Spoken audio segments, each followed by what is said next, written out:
Thank you everyone for taking the time to tune in today. Today's episode of The Topping Show is proudly sponsored by Topping Technologies.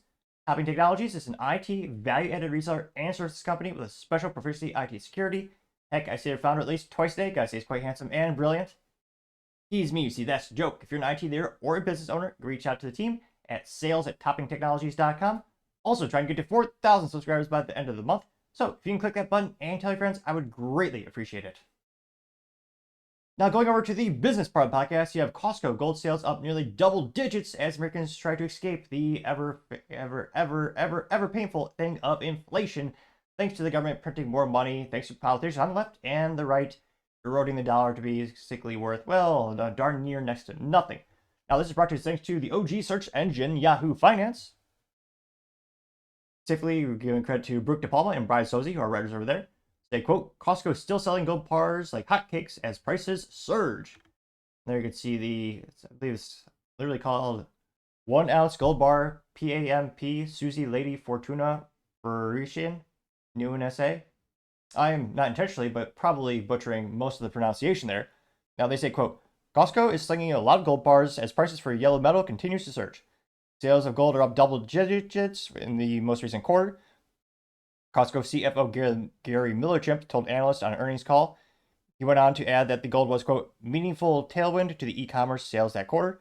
Costco began selling the gold bars in fall 2024. Wells Fargo analysts estimate that Costco is selling between, 100 million to 200 million gold bars each month. That's astronomical. Now they say, quote, the most recent gold performance led to a tongue-in-cheek moment at Costco's call was near the ending of its commencement. Veteran Evercore ISI analyst Greg Milch asked executives, quote, given the non-food and success here, I'm just curious, are there any plans to bring Kirkland's signature into the gold bullion market? And of course, that's their private label for all the things that if you're not getting a brand like Pepsi or Coca-Cola or whatever brand they carry at the moment, they have the Kirkland brand, which is just, their white label. Now, the CEO, Ron Varchis, says, quote, no plans at this time, which, given the volume of gold they're probably selling, it's not the worst idea out there. And again, when it comes to these types of gold purchases, I don't think anyone really cares what fancy logo is stamped onto it. Heck, I think people would actually buy some of those gold bars, the Costco logo, just partially for the novelty. And yeah, old vintage coins people do buy for the the beauty and the artwork. This one, it's not an ugly gold bar, but it's just, it's like the Fruit de Loom logo when you're from old clothing you used to wear back in the day. I guess some people might like that design.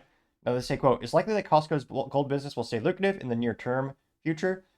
They also have IDX CIO Ben McKillen talking to Yahoo Finance, saying that after years of gold being sleepy, is now firing on all cylinders as investors look to de-risk their portflios.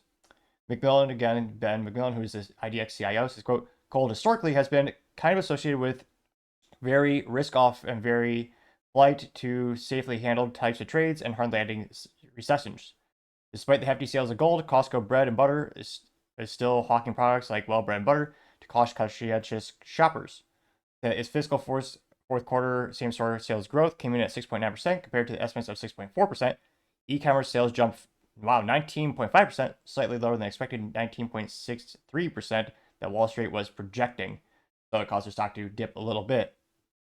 In terms of all the things to invest in, I always think it's interesting because historically speaking, gold, again, this is financial advice. You have to have that caveat because fun, litigious things we are in America.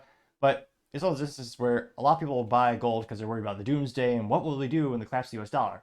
Granted, the collapse of the U.S. dollar is basically here with the hyperinflation, but it's an instance where people think, what are you going to use when the lights turn off and the internet dies? Which, sure, but that being said, when you think about it, if you're trying to trade with the average American, how many average Americans can tell the difference between gold and fool's gold? And how many of them have little scales in their, to actually weigh the gold as well? Sure, it says 1 troy ounce or whatever it says on the bar of the coin, but do you really trust that? So I do find it kind of fascinating. And again, I think, shoot, I can't but think, inflation wasn't too bad when we actually linked it to the US dollar at the gold standard, but nevertheless, it is not too surprising to see more and more Americans buy up gold in droves, and a lot of them think it's going to be a good long-term investment. Granted, this isn't investment advice. But yeah, Costco, that continues to be one of the top ones. And just for the novelty of it, if I had a little extra jingle in my pocket, I would probably get a Costco branded gold bar just because of the hilarious novelty and also kind of a testament of how kind of the weird things that Costco will do for the customers, because they historically have some of the best values. I mean, they're going to be a great value to consumer because it's going to be very low margin for them because they make all their money from the membership fees. So it's not too surprised to see the sale of gold from Costco continue to go up and up and up. And I wouldn't be surprised to see if they just continue that, as again you have unprecedented economical and political uncertainty, and people are looking to invest in things that they view as more stable and that more limiting than the U.S. dollar, which they just print like a money machine, like basically a kid with a printer at home. But let me in the comments, because as always, be fascinated to hear what you have to say. Thank you everyone for taking the time to tune in. Again, trying to get to 4,000 subscribers by the end of the month, so if you can click that button, I would greatly appreciate it. Also, give me a thumbs up, thumbs down, or comment is a great way to give me some additional feedback, letting me know how I can make the show better and better. Lastly, don't forget to take time to tell your family, tell your friends, tell your coworkers, heck, tell your enemies, tell anyone and everyone. Just stay safe and fight the good fight.